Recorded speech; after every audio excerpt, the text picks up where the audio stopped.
Hey, it's Raymond here. Now today I'm going to share something that is a framework, a principle that I just discover and just put together, and very excited to share with you guys. Okay, so without further ado, let's start. Now today I want to talk about the W.T.F pillars that can make or break your marketing. Okay, so this is like the principle that I discover and I compile them, put them together. I have an image to show you guys. So see that on top, you will see a building like on top is a marketing success. Okay, it's being supported by three pillars, W, T, and F. Okay, and I found that this three pillar is like the most important aspect that can help decide whether or not the marketing will be successful or not. Okay, now let's start with the story. When I decided I want to be focused on making marketing my main skill, my main strength, I asked myself, okay, what's the most important aspect of marketing that move the needle? What is the one thing that's the most important? Okay, they can decide whether a marketing campaign live or die. And so like what most people do, I started Googling and I also look at what the expert they are saying. And some say it's like copywriting, some say it's like this, some say it's like that. And a lot of time, people who say A, chances are they're selling a course on A, right? So, but that doesn't stop me from keep exploring and doing it myself. Uh, I spend a lot of time making ads and funnel. Some success, some fail. So I look at both sides. So I can learn from both sides. And eventually, once I focus on doing something, yes, I'm getting some tunnel vision, but at the same time, I start to see a pattern. Okay, the data start to show me something I want to test out and something I verify myself. And that's how I came across and discover W.T.F pillars. So these three pillars are the most important to decide the success of any marketing. So the first one is worth. Worth is where the offer came in. Here's a fact. People only buy from you when the value they receive is way higher than the price they're paying. Am I right? If, for example, I'm selling you this laptop of mine for, I don't know, $10,000, chances are you won't be interested in buying my laptop. But if I say I have like, I'm not good with sport car, like latest model of Ferrari, Lamborghini, same price, $10,000, would you buy it? Okay, if you're a fan of sport car, you will say yes. Even though you're not, but you are a smart entrepreneur, you will say yes. So you can flip that car for a profit, okay? Because you can sell it, resell it for a higher price than you paid. So same price, but different value, okay? So the greater the value, the more people will buy, okay, the price. Now we can visualize it in a simple math equation. Worth is basically just price minus value minus price. Okay, it's as simple as that. And here's the magic of seeing it as a formula. You then notice that there's two variables that we can control that will affect the worth, and that will be the value and price. There's two ways we can increase the worth. One is increase the value, one is lower the price, right? But we want to focus on value. We need to be careful when you talk about price. There's some strategy out there. I'm not going to talk about that. You need to be careful when they mess with the price, especially when we reduce price. We will attract more price sensitive people, and there's a high chance that this group of people, their loyalty, the customer loyalty, is not with your product, your value, not your brand, not the vision, mission you stand for. It's just a price. Okay, this kind of people is what we call easy come, easy go. They came in fast, but they leave faster. Any your competitor will reduce their price and then they'll just follow them.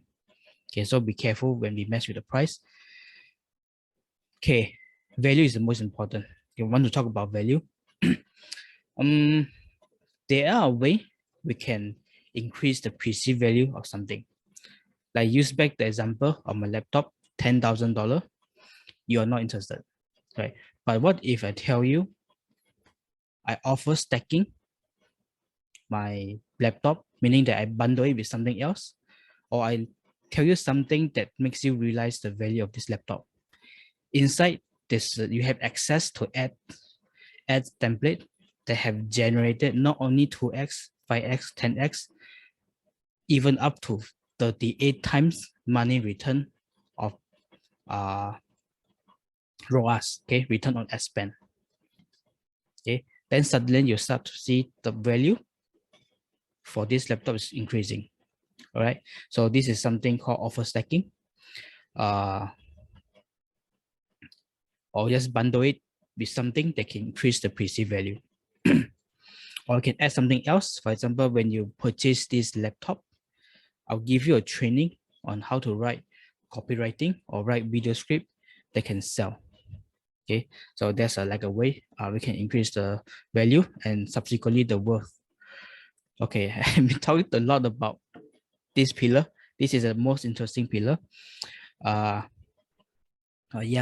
So in business world, we have a lot of people who watch too much Godfather.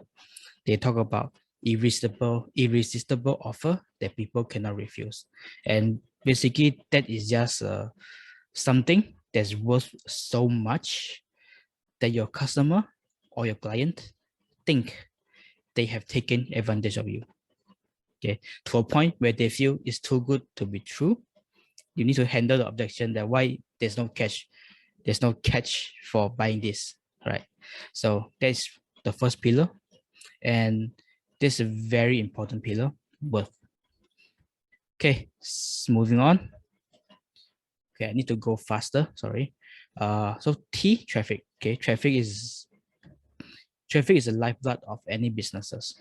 Okay, and here's something I realized, something I learned. Sales is the oxygen of any businesses. If you don't have sales, you won't survive. Okay, because you don't have oxygen. And traffic is the lifeblood of any businesses. And just like in real life, in our biology, blood is the one that carry the oxygen through our system, our body, and it keeps us alive, right? So no matter how good you are in sales, if you don't have traffic, there's nothing for you to sell. Okay, there's nothing for you to convert. So let's take a step back and not think about your business or like online business. Think about people who go to mall. There's only two type of people who go to mall. People who go in as consumer. Consumer mean they go and they spend money, and it generate revenue, generate profit for people like businesses inside the mall. They could be buying like consumer good, or they buy some service like salon and stuff, or they get some kind of entertainment like karaoke, cinema. And you have another group of people who just window shopping. They just went there to just look around. And there's a high chance they won't buy something. They won't buy anything. This window shopper. In our online business, the same thing happened. There's people who came in with the intention of being a consumer. And there's also people who don't have intention of doing anything. They just there, right? So this is very important, because just because you have like a big volume of traffic doesn't mean that all of them is high quality. Okay, high quality of traffic is what I call like high intention traffic. Okay, and how do we get those high intention traffic? A simple way is we hook them with what they want, and then we fulfill the expectation at the landing page. So traffic, very, very important, is the lifeblood of any business. Moving on, funnel. For those who think they don't have funnel, maybe you are like an e-commerce, that's okay. E-commerce store. Basically, they serve the same purpose. They are web pages that's designed to sell. Okay, so for people who don't know what's a funnel and what's the difference between funnel and a normal website, think about the differences is kind of like road and railway. Road is designed to be interconnected. You can go from your home to point A, point B, point C easily, and then there's a multiple path you can take, and then you can just go come back. Okay, buy your stuff, pick up your child, or drop them off, then come back home easily. It's designed for you to explore around. But the railway is something that it has a predetermined path that's designed to take you from point A and point B. So it's like a predetermined path with a specific purpose, destination. Okay. And normal website is kind of like road. You will see that especially on top of the header, they will be like pricing, their pricing, like features about us, okay, or career if they hiring. It's designed to be interconnected. If you go to a web page, there's a lot of way you can navigate. You can go to other pages, okay? But for a funnel, everything, the video, the image, the experience, the copywriting, even the structure is designed for a single purpose, okay? And usually is sales related, like lead gen or sales funnel, just to sell, or it can be a webinar funnel to educate and nurture people. Yeah, so there's a difference between road and railway, normal website, and funnel. Okay, moving on. So just driving like high intention traffic is not enough. We want to make sure they can convert, right? So how do we convert people? So first, we want to increase their personal demand. We want people, they want your product more and more. The more they read and consume, they watch the video, they see the image, they read the copywriting, okay, the more they go through it, the higher their personal demand, like on the spot, increasing, right, going up, up, up. And then we need to be able to sell to the emotional and logical side of human. There's a saying, people buy with emotional and then they justify with logic. But you cannot sell like very bad product without convincing people the logical side. Okay, so the logical side is like a bullshit detector. They're just talking about the emotion won't necessarily make people buy. Okay, you'll be missing out a group of people. They are more logical oriented. They are more analytical. They more care about the detail while they're getting the benefits. We need to be able, a funnel, to be able to sell to both sides, the emotional and logical side. And here's the thing. Remember, I say people buy with emotional and they justify with logic. Here's the secret. Once you have them hooked with emotional, the logical side is basically just providing a list of stuff to justify the purchase. All right? Think about it. Now, the last part is, so the first part we're talking about increasing the personal demand. The last part is about remove resistance. We want to lower the resistance. There's always something that's holding people back. You want people to have less resistance to say the yes. Okay, so they may have objection, you can handle it right there. Or if they have concern, we can like handle it with a funnel. For example, like a money back guarantee, give them a warranty, testimonial, and you can lay out. Okay, if you don't pick our option, that's okay. There's a alternative option you have, and why that other option sucks, and you want our option. That's the only logical solution to your problem. Okay, the funnel should be able to do that. All right, so that's it about funnel. All right, this building marketing success is supported by 3 pillars, W.T.F, and Some of you may say, so Raymond, where's copywriting? Copywriting is a key part of marketing. And you're right. It's actually right there. So copywriting, I noticed that it's like a foundation that support both three pillars. You will need copywriting to demonstrate your value, to increase your worth. You will need copywriting to hook people and go make them click the action and go to your website traffic.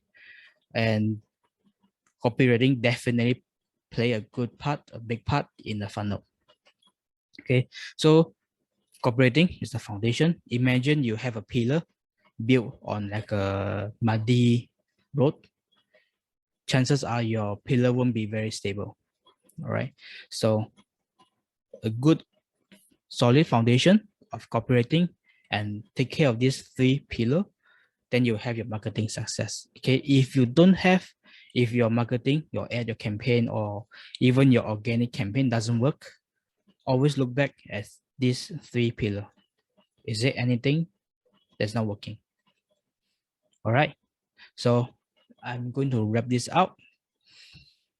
May money rains on you like a rain cloud. And if you're looking for a rainmaker for your business, let's talk. All right. So until then, I'll see you next time. Bye bye.